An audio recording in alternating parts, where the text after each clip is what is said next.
What's going on, everyone? Welcome back to Knights of the Nerds Table. I'm your host and channel Snyder expert, EJ. Our boy, Zachary Edward Snyder, is about to drop one of his most anticipated movies ever, Rebel Moon Child of Fire Part 1. So prepare to be Zactivated while we give you a bit of a preview of the upcoming space opera.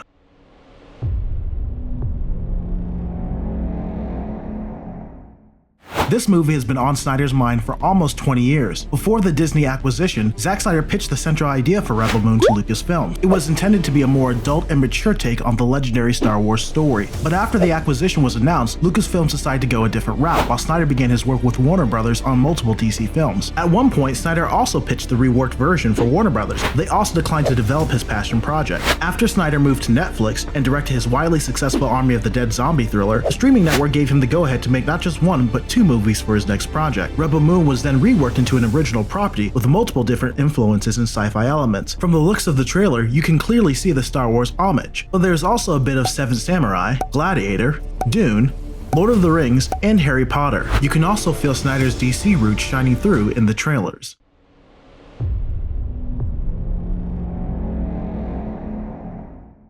The world that Rebel Moon is based in is both futuristic while at the same time being very rustic. It feels like a grounded story while also being very cyberpunk. Zack said this is very much so on purpose, so as to make the world seem technologically advanced while also stagnant at the same time. Although I am sure there will be plenty of CGI, this movie uses a lot of practical sets as well. Zack proudly boasted that they built a little town for the sole purpose of filming this movie, and they even grew a wheat field in the back to make it look as realistic as possible. Talk about going through great lengths to get the perfect shot. In this universe, the whole galaxy is controlled by the corrupt and exploitative government of the Motherworld. The moon of Velt is visited by the Imperium, the military force used by the Motherworld to execute their will. They want to exploit the work of the farmers to use the planet resources for food. Cora, a former member of the Imperium, seeks redemption for her past in the leadership of this oppressive government. She tasked herself to recruit a gang of rebels, mercenaries, and naive farmers to fight the evil forces that be. An interesting and familiar story for sure.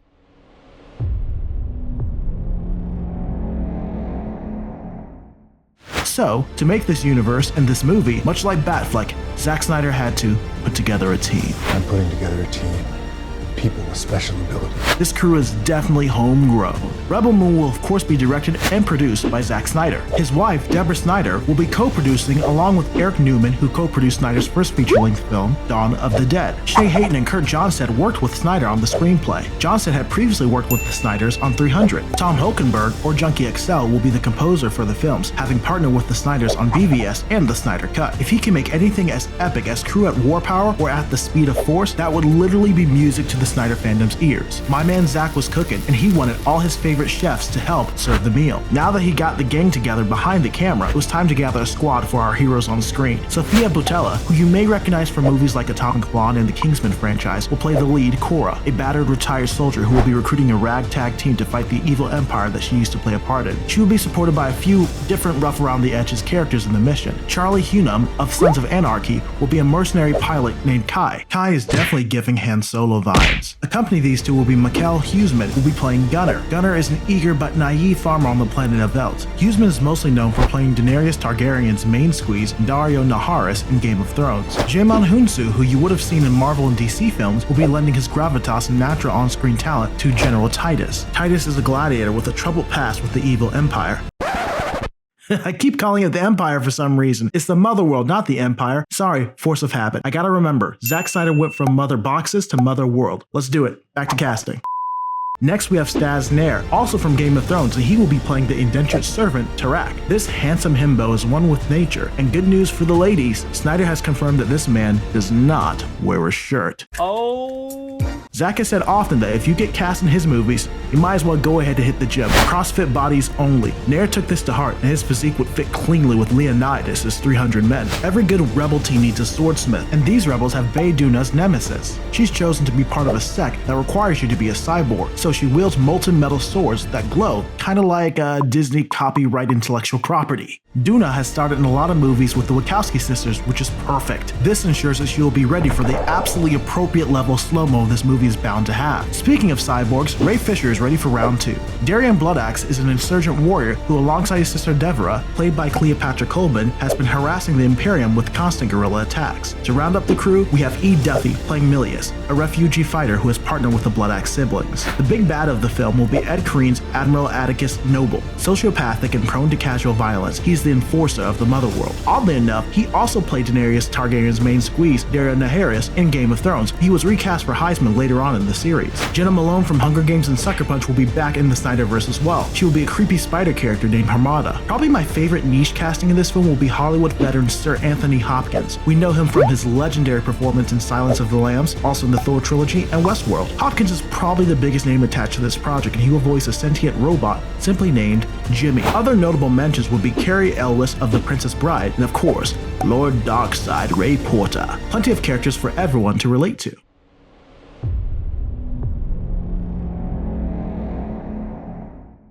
The release and distribution of this film will be by Netflix, and they're treating this like a grand event. It is even having a limited theatrical release in New York, LA, and London December 15th through the 21st. Tickets are practically sold out, and everyone is excited to breathe in what should be the next classic. Both Rebel Moon Part 1 and Part 2 will have extended rated R cuts. The suits at Netflix advise Zack that movies under 2 hours do better on their service than movies over that time period. So to satisfy his artistic desires and his fans' cravings for more content, Netflix just went ahead and let him have 2 movies and 2 extended cuts, or as we like to call them around here, Snyder cuts. The second part of Rebel Moon, entitled The Scargiver, will be coming out on April 19th, 2024 on Netflix. There will probably be some type of theatrical run before then, but we don't have the dates for that quite yet. And that's not all the goodies our boy Snyder has planned for us. We will also be given a video game series based on this universe, with a release date TBD. Also, Titan Comics have announced another big tie-in, a prequel comic series called Rebel Moon House of the Bloodaxe. It will be written by Magdalene Visaggio and artist Clark Bent. It is set for a release date in January of 2024.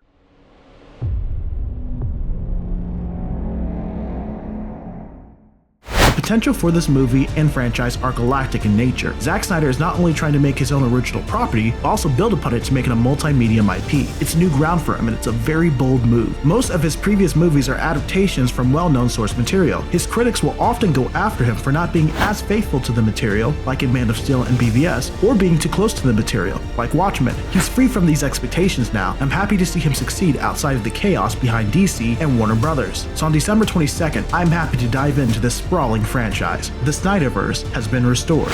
Thanks for watching Knights of the Nerds Table. As you probably already know, Zack Snyder and his fandom are passionate about mental health and suicide prevention. As of this recording, the hashtag Release the Snyder Cut movement has raised over $1.1 million for AFSP. I will be posting the link for AFSP below, and if you feel so moved, please continue raising support for this cause in the memory of Autumn Snyder. Thank you all, you are awesome, and night out. Well, I'll be in touch.